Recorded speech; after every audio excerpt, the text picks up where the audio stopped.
வணக்கம் குழந்தைகளே. நான் உங்கள் ரதி. இன்று என்னென்ன பழங்கள் சாப்பிட்டீர்கள்? பழங்கள் உடலுக்கு வலிமை தரும்.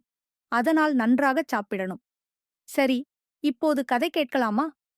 ஒரு பசுமையான காட்டில் மயிலும் குயிலும் வாழ்ந்தார்கள். மயில் அழகான தோகைக்கு எல்லோராலும் பாராட்டப்பட்டது.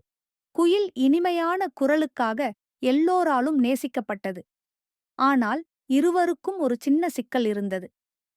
மயில் சொன்னான், எனக்கு தோகை அழகு இருக்கிறது. ஆனால் நான் பாடும்போது யாரும் கேட்க விரும்ப மாட்டார்கள். அது எனக்கு வருத்தம். குயில் மெதுவாக சிரித்துக்கொண்டு சொன்னது, எனக்கும் குரல் அழகு இருக்கிறது. ஆனால் என் உடலில் நிறம் இல்லை.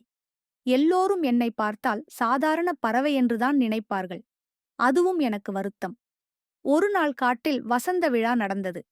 எல்லா விலங்குகளும் பாடவும் நடனமாடவும் தங்கள் திறமைகளை காட்டவும் வந்தனர். மயிலும் குயிலும் குழப்பத்தில் இருந்தனர்.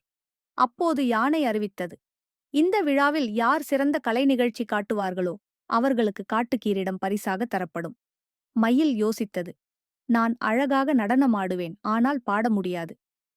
குயில் யோசித்தது, நான் இனிமையாக பாடுவேன், ஆனால் நடனம் முடியாது. அப்பொழுது குயில் ஒரு யோசனை சொன்னது, நாம் இருவரும் சேர்ந்து செய்யலாமே.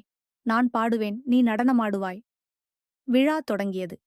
குயில் இனிமையாக பாட, மயில் தனது தோகையை விரித்து வண்ணமயமான நடனமாடியது.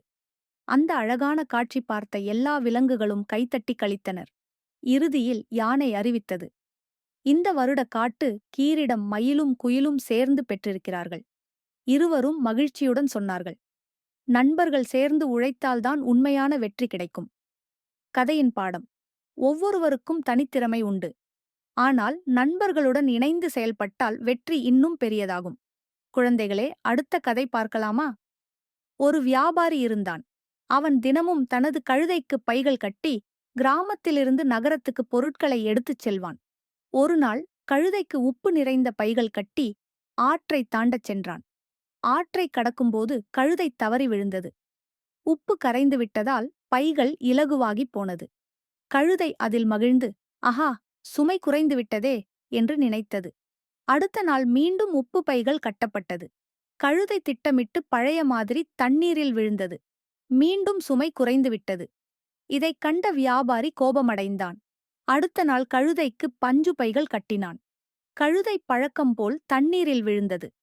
ஆனால் இந்த முறை பஞ்சு தண்ணீரை உறிஞ்சி பைகள் இன்னும் கனமாகிவிட்டன. கழுதை மிகுந்த கஷ்டப்பட்டு நகரத்துக்குச் சென்றது. அப்போதுதான் கழுதை உணர்ந்தது, சோம்பேறித்தனமாக ஏமாற்றினால் நமக்குத்தான் தண்டனை கிடைக்கும். கதையின் பாடம், சோம்பேறித்தனமும் ஏமாற்றமும் நம்மையே கஷ்டப்படுத்தும். கடமை செய்தால் மட்டுமே நன்மை கிடைக்கும். சரி குட்டீஸ், நாளை மறுபடியும் பார்ப்போம். சேனலை சப்ஸ்கிரைப் செய்ய மறக்காதீங்க.